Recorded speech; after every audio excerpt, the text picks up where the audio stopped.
pertence ao Senhor. Olá, espero que você esteja aí, debaixo da graça do nosso Pai Celeste. Muita alegria, estou aqui para mais uma aula. Esse aqui é o Gente como a Gente, um espaço para o estudo da Palavra de Deus, onde a gente tem buscado da Palavra pessoas, ou seja, gente como a gente, que podem colaborar com o nosso cotidiano, com o nosso dia a dia, entendendo, acima de tudo, que Cristo, Ele veio para ser gente, e gente como a gente, para conquistar cada um de nós debaixo da sua graça, do seu amor, da sua salvação, e através da palavra dele, continuar esse legado de vida para nós. Sobre exemplo de pessoas que têm os seus dilemas, os seus sonhos, e assim a gente tem caminhado. Hoje, a gente está na 10ª aula, muito bacana esse número, e a gente tem um tema bem interessante para falar com vocês. Antes de falar desse tema, eu quero contar uma pequena história para vocês. É uma história muito interessante de um cara brilhante, de um baita ator aí do século XIX, chamado Edwin Thomas. Ele é um verdadeiro mestre dos palcos. Ele era um cara incrível. Ele estrelou por várias temporadas Hamlet na Broadway e vários outros tipos de montagem nos Estados Unidos inteiro, na Europa, viajou o mundo, então, como eu disse, reconhecido como um dos maiores intérpretes da obra de Shakespeare. Ele era notável. Até hoje ele integra, sim, um grupo de atores notáveis da história americana. Curiosamente, aconteceu uma coisa bem interessante com ele. Em 1864, num rompante assim heróico, ele viu uma pessoa que estava com a perna presa num lugar onde ia passar o trem e segundos, frações de segundos antes, ele resgata essa pessoa, livra ela da morte. E nada mais, nada menos, se tratava de William Lincoln, filho do então presidente americano Abraham Lincoln. Olha que coisa interessante. Isso foi em 1864. Mas é interessante porque, às vezes, né, o drama e a arte imita a vida. E é isso que a gente vai ver na sequência na história dessa pessoa. Edwin tinha 2 irmãos. Um era o John e outro o Júnior, o mesmo nome do pai dele. Eles não possuíam a mesma genialidade dele, mas eram também muito bons atores, que também trabalhavam com a obra de Shakespeare. Em 1863, um ano antes desse evento que eu disse a vocês, eles se uniram no palco para interpretar Júlio César de Shakespeare. 2 anos depois, ou seja, um ano depois desse notório acontecimento aí, heróico, né? Em 1865, como eu disse, a arte imitou a vida. O John, ele era um assassino, ele interpretava um assassino na obra do Júlio César. E ele, então, isso em Washington, D.C., ele entra no camarote de Abraham Lincoln, há rumores que ele pode ter tido ajuda para isso, e sumariamente dispara um tiro contra a sua cabeça. Anos depois, perseguido, ele conseguiu escapar e anos depois ele foi morto. Uma história incrível, né? E verdadeira.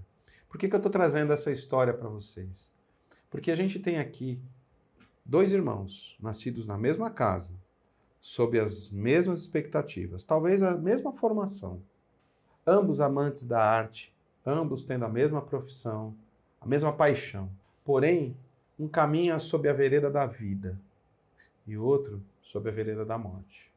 Um escolhe a vida, outro escolhe a morte. E como que isso acontece? É uma coisa que a gente vê recorrentemente na nossa vida. Como pessoas que têm as mesmas bases podem ir para caminhos tão diferentes e tão antagônicos como a gente está vendo aqui. Como há uma notória e paradoxal diferença, brusca diferença entre as suas escolhas. A Bíblia nos traz vários exemplos, onde a partir de realidades comuns, escolhas diferentes trouxeram consequências, podemos dizer, funestas. Por exemplo, Caim e Abel. Mesmo pai, mesmo ambiente, mesmo cenário. Um escolhe servir a Deus, outro escolhe servir a si mesmo, seu próprio coração. Se esquecendo para quem ele estava fazendo aquele ato de adoração.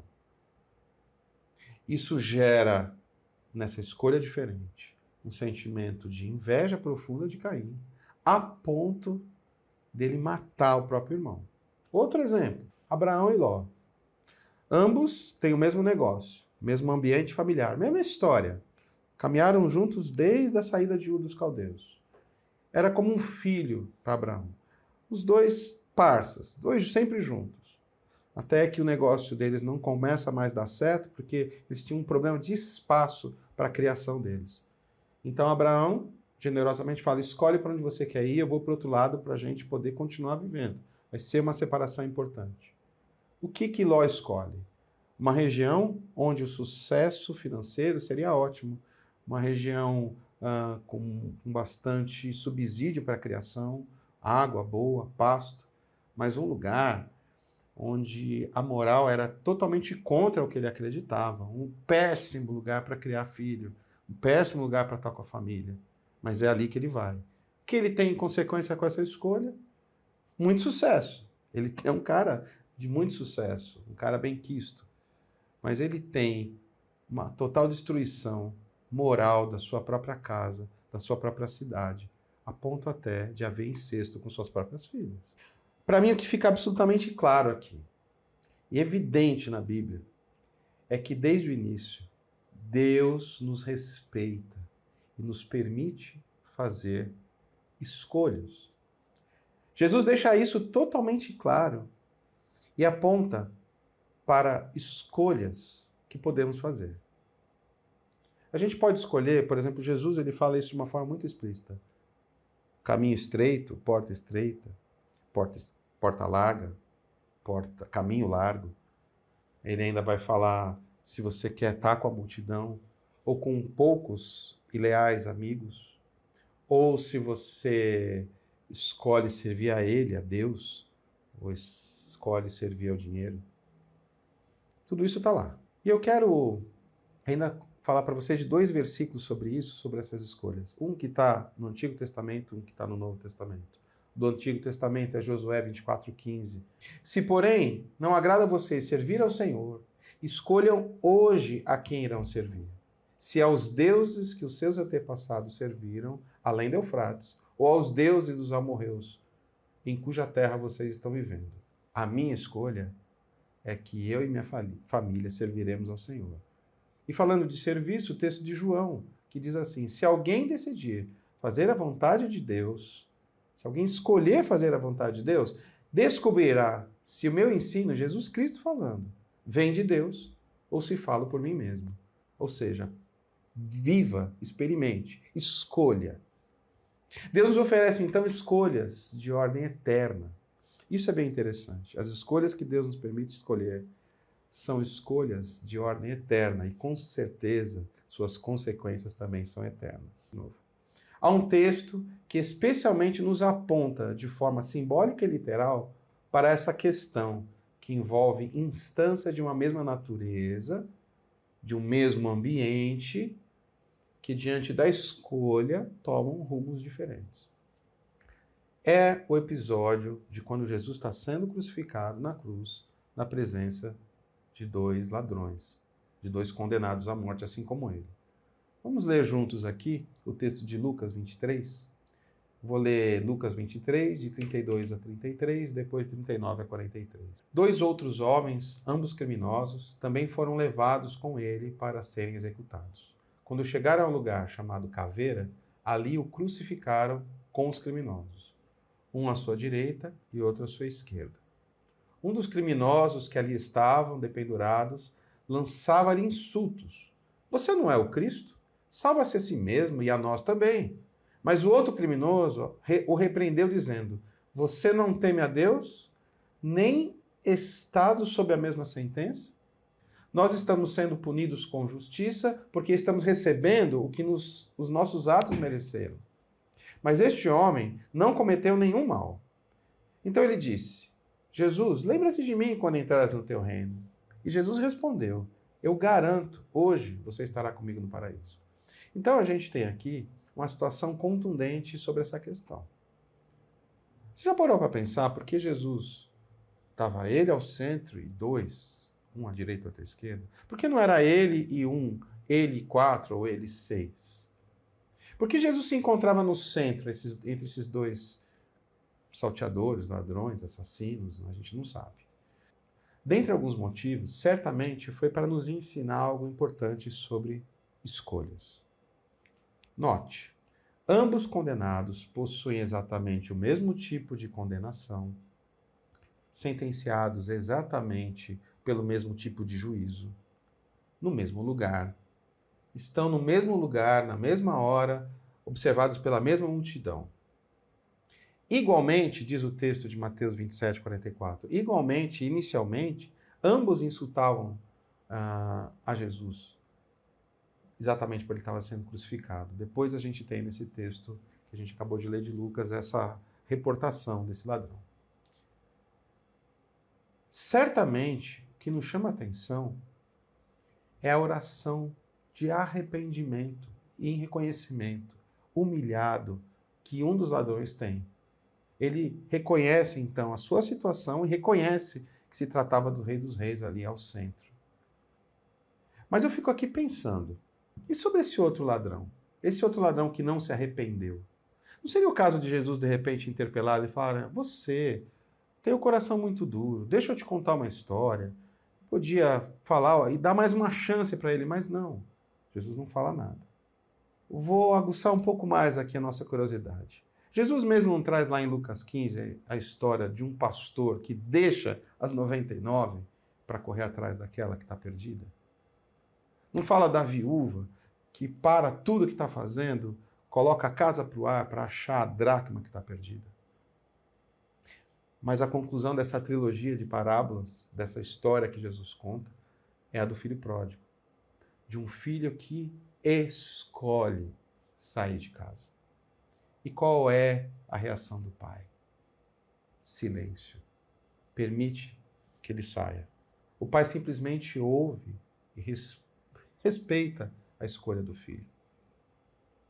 Portanto, a resposta dessa minha indagação, dessa minha inquietação é assim. É que Jesus permite, então, a escolha de um e a escolha do outro. Há momentos que Deus envia trovões. E normalmente a gente se assusta com esse barulho. E há momentos, como diz o antigo hino, a chuva de bênçãos, coisas boas acontecendo. E a gente celebra, a gente se encanta com isso. Mas há momentos em que Deus nos dá o seu silêncio diante da nossa escolha. Ele nos concede o poder para escolher. E como já disse aqui, as escolhas eternas possuem consequências externas. E nessa concessão pela escolha, nós encontramos então um dom de Deus maravilhoso e que respeita demais o ser que ele criou. E normalmente é uma tendência de nos rebelarmos com essas sentenças que a vida vai promulgar sobre nós. Não é verdade? A gente fica meio revoltado pelo tipo de cabelo, pela casa. Não escolhi para ser brasileiro, e sim, sei lá. Mas o que me parece é que fica implícito que existem escolhas que são muito mais relevantes para a nossa existência, que vai muito além dos dias que a gente vive nesse planeta. Porém, as sentenças que nos parecem injustas são redefinidas, equilibrando essa questão, sob a graça de Deus, que estabelece sobre o homem desde o Éden a escolha, o que a gente chama de livre-arbítrio. Mas é isso, o direito pela escolha. Ou seja, especialmente do que há de vir, e a saber, do que é eterno, da existência que vai se sobrepor ao que a gente consegue enxergar. Seria ótimo poder desenhar a vida como quem organiza um jantar, não é mesmo? Convidados, o ambiente, o menu, o horário, quando e como, um grande finale. Mas a gente sabe que a vida não é bem assim. É verdade que muitas decisões vão determinar muito do que a gente constrói na nossa vida. Claro, claro. Decisões que a gente tomou na infância, na adolescência, na juventude, que a gente vai tomando, vão determinar muito do que vai ser o nosso curso, é verdade. Mas algumas delas, não. Algum tipo de diagnóstico, algum tipo de perda, Existem coisas que a vida nos impõe e que a gente não tem como escolher. Quando eu estava lendo esse texto, eu lembrei de uma história que sempre me impactou muito. Eu lembro do filho do Roberto Carlos, que teve uma doença terrível nos olhos que o deixou cego. E eu lembro do Roberto Carlos falando, olha, eu tenho reservas. Eu teria como pagar o melhor tratamento para o meu filho. Eu queria poder arrancar os meus olhos e dar para ele. Mas a doença que ele tem não permite. Portanto, existem sentenças sobre a nossa vida que nos parecem muito injustas. Circunstâncias que parecem que não vão poder mudar. Mas ao menos no que tange nos nossos dias, sobre o Cronos, não é? Sobre o que a gente vive aqui. Sobre o que é concreto. Porém, ao exemplo do ladrão que se redimiu, eu posso escrever o destino, o meu destino, com relação à eternidade, diante de uma escolha que eu tomo no meu presente. Eu vou repetir. O que vai acontecer com a minha vida para sempre, não para os próximos 30, 40, 50, 100 anos que seja, mas o que vai acontecer com a minha vida para sempre é uma decisão que eu tomo hoje, no meu presente, além da circunstância que me envolve. Então a gente não pode viver em detrimento de más escolhas. E olha que a gente olha para trás e fala, puxa, eu devia ter feito outro curso, eu devia ter ido para tal faculdade, devia ter tal amigo, devia ter tal esposa e etc. A gente não pode viver em detrimento do que passou e precisa caminhar para frente. Entender que ciclos se fecham e que a graça de Deus se estabelece sobre nós para a gente continuar. Eu posso assegurar que a minha eternidade será cheia da presença do Pai se hoje eu tomo a decisão por Ele. Eu posso determinar que os meus dias aqui e eternos podem ser cheios da presença do Pai, cheio do abraço, do acolhimento, do perdão de Deus, se hoje eu assim decidir. Essa é a lição que a gente tem nesse texto. Quero deixar para vocês aqui as perguntas, que são 5 questões. Estão na página 139 do livro, para refletir e discutir. Por que você acha que Deus permite que façamos nossas escolhas? Quais as grandes escolhas que você está encarando agora? Como irá tomá-las? Deus dá escolhas eternas e essas escolhas têm consequências eternas. O que o autor Max Lucado quer dizer com escolhas eternas? Há momentos em que Deus envia trovões para mexer conosco. Há momentos em que Deus manda bênçãos para nos atrair. Mas há também momentos em que Deus nos envia somente o silêncio, enquanto nos honra com a escolha sobre onde passar a nossa eternidade. Descreva um momento em que Deus enviou trovões para mexer com você. Ele já enviou bênçãos para te atrair? Explique. Por que Deus ficaria em silêncio quando encaramos escolhas tão gigantescas? E por fim, leia Deuteronômio 30, 19 a 20 e Josué 24, 14 e 15. Quais escolhas são apresentadas nessas passagens? Quem é que deve fazer a escolha? Qual a escolha que você faz nessa área crucial da vida? Explique. Partilhem, conversem, mesmo que você faça sozinho, mas faça. Que Deus, na sua graça, nos abençoe nas escolhas que temos por fazer. Um grande abraço.